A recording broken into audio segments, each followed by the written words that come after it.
जा रहा है। जंग के मैदान से ये बड़ी खबर है। दक्षिण लेबनान में जमीनी लड़ाई लगातार जारी है। ग्राउंड ऑपरेशन वहां पर चलाया जा रहा है और इसी दौरान इजराइल के 4 सैनिक मारे गए हैं। यानी कि इजराइल को खुद को इस ग्राउंड ऑपरेशन में एक बड़े नुकसान का दावा किया गया है।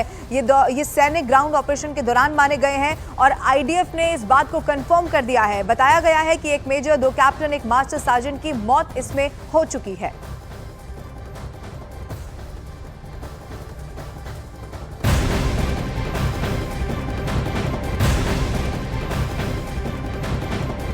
इजराइल और हिजबुल्लाह के बीच छिड़ी जंग से जुड़ी हुई एक और अहम खबर आपको बता दें। इजराइल की सेना ने एक बार फिर से बेरूत के दक्षिण इलाके में जबरदस्त हमला बोल दिया है और इजराइल का यह हमला दहिया इलाके में हुआ है। जानकारी यह है कि हिजबुल्लाह का मुख्यालय दक्षिण बेरूत के दहिया में ही है और इसी इलाके में हिजबुल्लाह प्रमुख हसन नसरल्लाह समेत कई शीर्ष नेता इजराइल के हमले में मारे जा चुके हैं और इसीलिए इसी जगह को बार बार निशाना बनाया जा रहा है। पहले भी हसन नसरल्लाह समेत कई शीर्ष नेताओं की इसी इलाके में मौत हुई थी और दहिया में ही, जो कि बेरूत में है, वहां पर एक बार फिर से इजराइल ने जबरदस्त एयर स्ट्राइक कर दी है।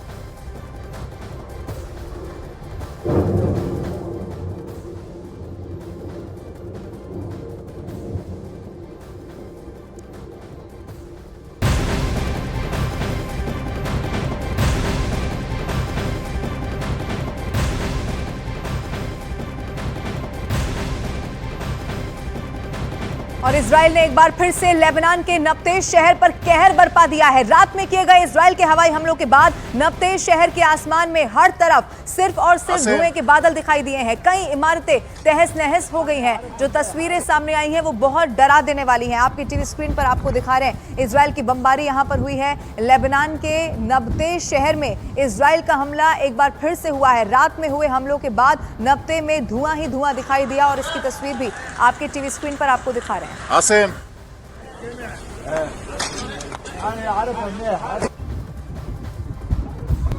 इजराइल की सेना लेबनान में लगातार हमले कर रही है। इजराइल का टारगेट है लेबनान में हिजबुल्लाह के एक एक ठिकाने का अंत कर देना और इसीलिए लेबनान में कई शहरों पर ताबड़तोड़ हवाई हमले किए जा रहे हैं। इन सब के बीच खबर यह है कि लेबनान के जंगल में आग लग गई, जिसे बुझाने की तैयारियां भी तेज हो गई। सामने आई तस्वीरों में लेबनान की सेना के हेलीकॉप्टर के जरिए जंगल में लगी आग को बुझाने की कोशिश में जुटे हुए ये हेलीकॉप्टर्स दिखाई दे रहे हैं।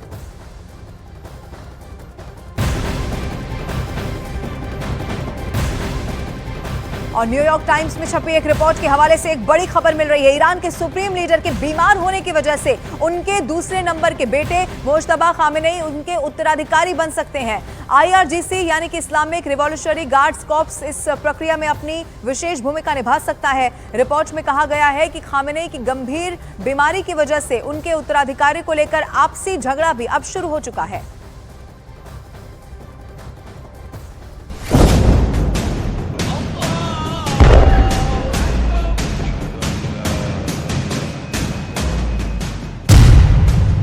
युद्ध के बीच ईरान से बहुत बड़ी खबर।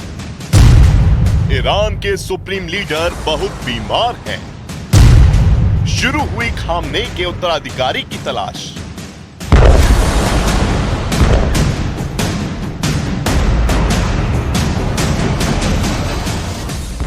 एक तरफ इजराइल का ईरान पर हमला, दूसरी तरफ ईरान की इजराइल पर पलटवार की कसम। और इस बीच ईरान से ऐसी खबर आई जिसने पूरे इस्लामिक वर्ल्ड को हिला दिया। खबर ईरान के सुप्रीम लीडर के बीमार होने की। खबर ईरान के सुप्रीम लीडर के उत्तराधिकारी को लेकर ईरान में शुरू हुई कोल्ड वॉर की। ईरान और इजराइल के बीच इस वक्त वार पलटवार चल रहा है। कभी ईरान इजराइल पर हमला करता है तो कभी इजराइल ईरान को मुंह तोड़ जवाब देता है। अभी कल तक बात हो रही थी कि इजराइल के हमले पर ईरान खामोश नहीं बैठेगा। इजराइल पर हमला होगा और जरूर होगा, लेकिन आज आई इस खबर ने सबको चौंका दिया है। कौन संभालेगा खामेनेई की गद्दी?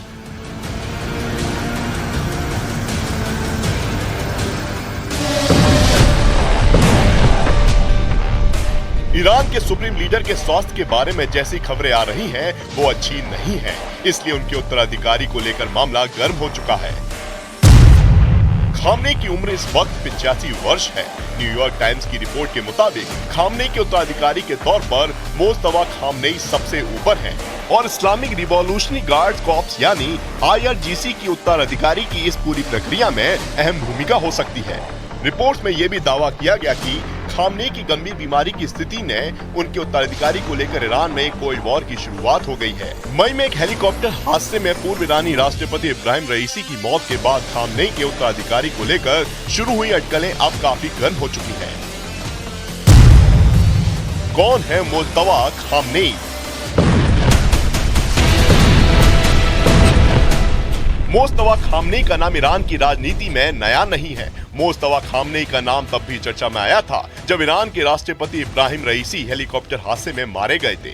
मुज्तबा का नाम तब भी ईरान के राष्ट्रपति के लिए सामने आया था, लेकिन उन्हें गद्दी नहीं मिली और मसूद पेजेश्कियान ईरान के राष्ट्रपति बने। अब जान लीजिए कि आखिर कौन है मुज्तबा जिनकी चर्चा हो रही है। मुज्तबा खामनेई ईरान के supreme leader Ayatollah Ali Khamenei के दूसरे नंबर के बेटे हैं। मुज्तबा ईरान के ज्यादातर मामलों में सक्रिय भूमिका निभा चुके हैं।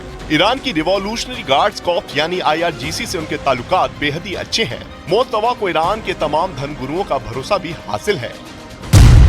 खामनेई का नया एक्स अकाउंट। एक तरफ ईरान से खामनेई के स्वास्थ्य को लेकर खबर अच्छी नहीं है, तो दूसरी तरफ सुप्रीम लीडर का एक्स पर एक हिब्रू भाषा में अकाउंट बनाया गया है और सबसे अहम है कि इजरायली हमले के बाद ये अकाउंट बना है।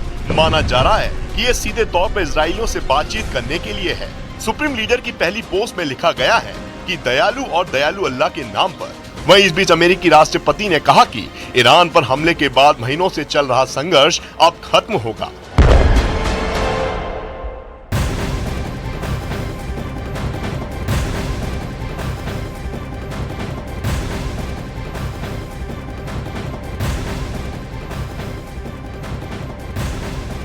और इस बीच ईरान पर इजराइल के हमले से जुड़ी हुई एक बहुत बड़ी खबर मिल रही है। इजरायली मीडिया की रिपोर्ट के मुताबिक उसकी सेना ने ईरान में परमाणु ऊर्जा साइट की सुरक्षा कर रहे S-300 एयर डिफेंस सिस्टम को अपने फाइटर जेट के हमलों से तबाह कर दिया था और यही वजह है कि ईरान ने अपने यहाँ इजराइल के हमलों को पूरी तरह से वो रोक पाने में नाकाम रहा। ये बड़ी खबर है क्योंकि इजराइल ने बहुत बड़ा हमला ईरान पर किया, हालांकि इसको उसका रिएक्शन माना जा रहा था जो हमला पहले ईरान कर चुका था। S-300 एयर डिफेंस सिस्टम को तबाह करने का इसमें दावा किया गया।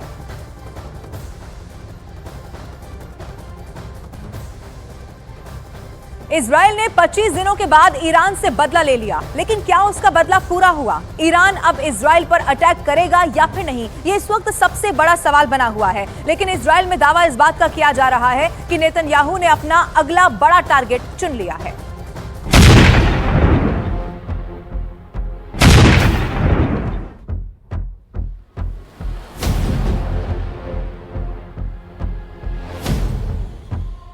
प्रतिशोध की सुलगती चिंगारी आग बनकर ईरान पर बरसी। 26 अक्टूबर की रात जब पूरा ईरान नींद की आगोश में समाया था, इजराइल ने ईरान पर भीषण हमला बोल दिया। इजरायली सेना ने ईरान के सैन्य ठिकानों समेत कई इलाकों में बमबारी शुरू कर दी।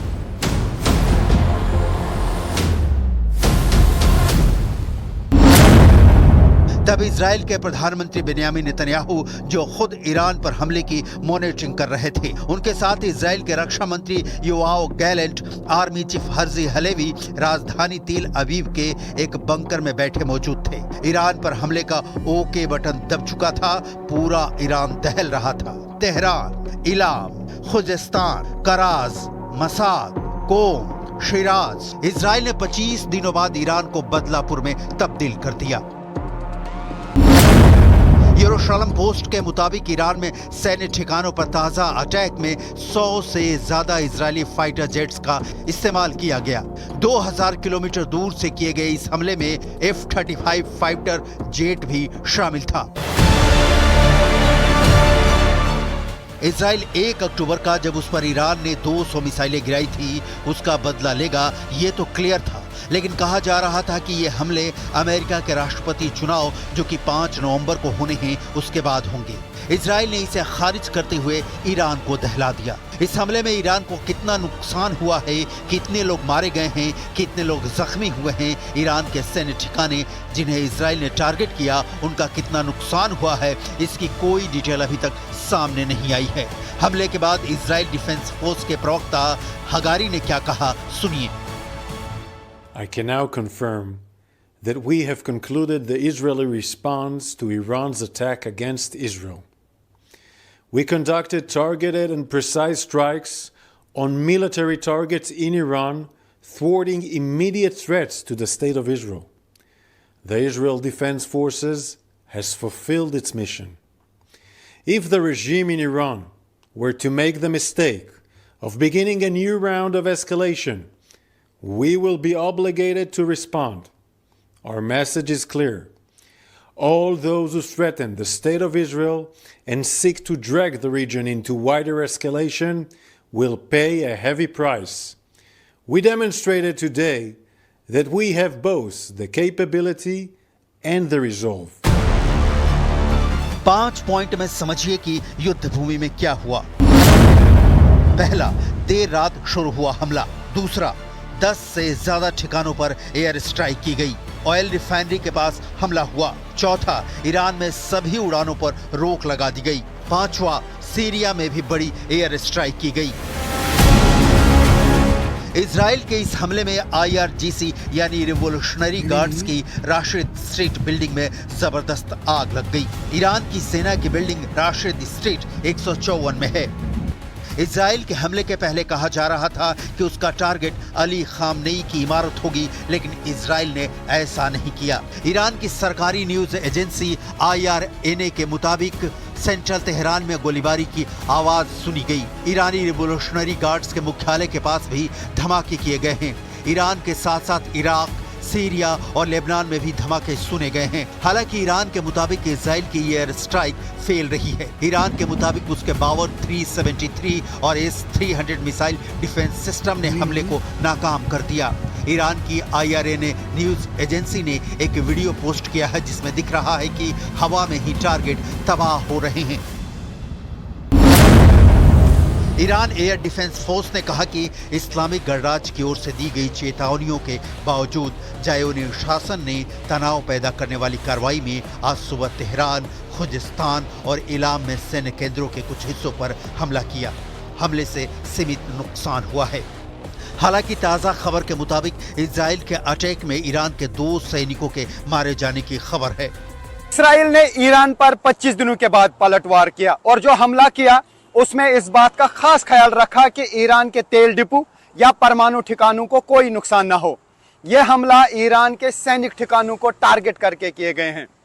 हमले को देखकर लगता है कि इजराइल ने एक स्ट्रेटजी के तहत यह हमला किया, जिसमें यह मैसेज देने की कोशिश दिख रही है कि इजराइल युद्ध नहीं चाहता, लेकिन अगर उस पर हमला होता है तो वो पलटवार जरूर करेगा।